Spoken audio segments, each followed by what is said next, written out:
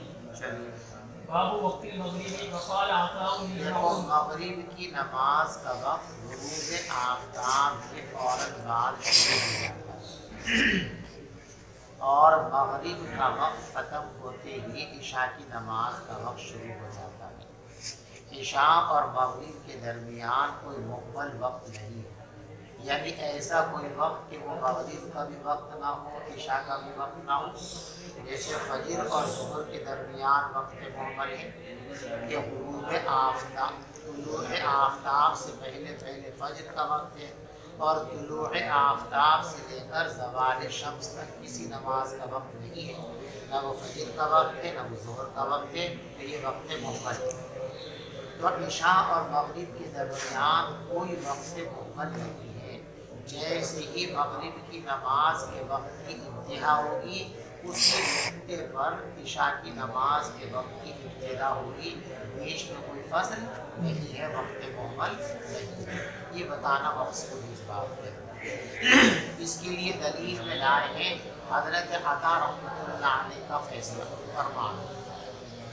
عطا فرماتے ہیں کہ مریض مغرب اور عشاء کے درمیان جمع سوری کر سکتا ہے، یعنی مغرب کو بالکل اخیر وقت میں پڑھے اور عشاء کو اول وقت میں پڑھے.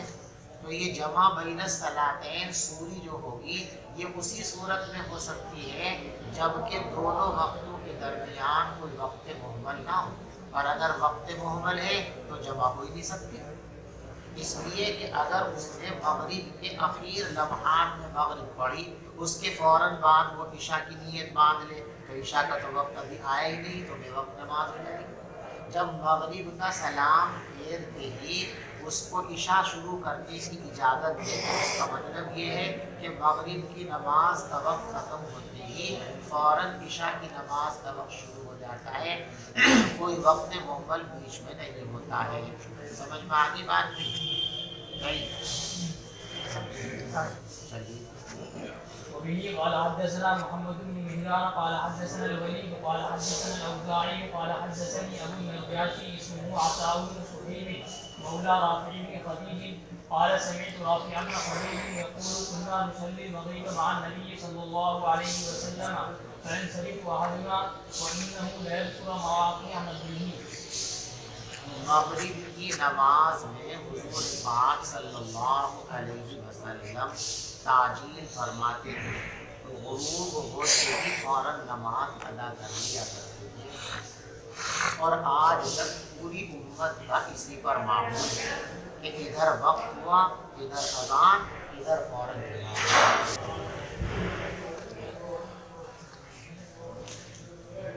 حضرت رافع بن خدیج فرماتے ہیں کہ ہم حضور پاک صلی اللہ علیہ وسلم کے ساتھ مغرب کی نماز پڑھتے تھے، اور جب نماز پڑھ کے ہم میں سے کوئی شخص واپس آتا تو وہ اپنے تیر کے گرنے کی جگہ کو دیکھ لیا کرتا. یعنی مغرب پڑھنے کے بعد بھی اتنا اندھیرا نہیں ہوتا تھا، قدر اجالا رہتا تھا کہ کوئی یہاں سے تیر چلائے تو اسے دکھ جائے گا کہ میرا تیر کہاں گرا ہے، اور اجالے میں دکھے گا اندھیرے کے اندر، یعنی گھنگیر اندھیرا نہیں ہوتا تھا. بہت جلد نماز پڑھ لیا کرتے تھے اور اسی کو امت کا معمول ہے. وبه قال حدثنا محمد بن بشار قال حدثنا محمد بن جعفر قال حدثنا شعبة عن سعد عن محمد بن عمرو بن الحسن بن علي قال قدم الحجاج فسألنا جابر بن عبد الله فقال كان النبي صلى الله عليه وسلم يصلي الظهر بالحاجرة والعصر والشمس نقية والمغرب إذا وجبت والعشاء أحيانا وأحيانا إذا رآهم اجتمعوا أجلا وإذا رآهم ہم نے حضرت جابر بن عبداللہ رضی اللہ تعالیٰ سے دریافت کیا کہ نماز کے اوقات کیا تھے حضور کے، تو انہوں نے فرمایا کہ پیغمبر علیہ السلام ظہر کی نماز دوپہر میں پڑھ لیا کرتے تھے اور عصر کی نماز اس وقت پڑھ لیا کرتے تھے جب سورج جاندار ہوتا تھا. والمغرب اذا وجبت، اور مغرب آپ پڑھتے تھے اس وقت جب سورج غروب ہو جاتا تھا، غروب ہوتے ہی فوراً مغرب کی نماز پڑھ لیا کرتے تھے. یہ جملہ باپ سے متعلق ہے.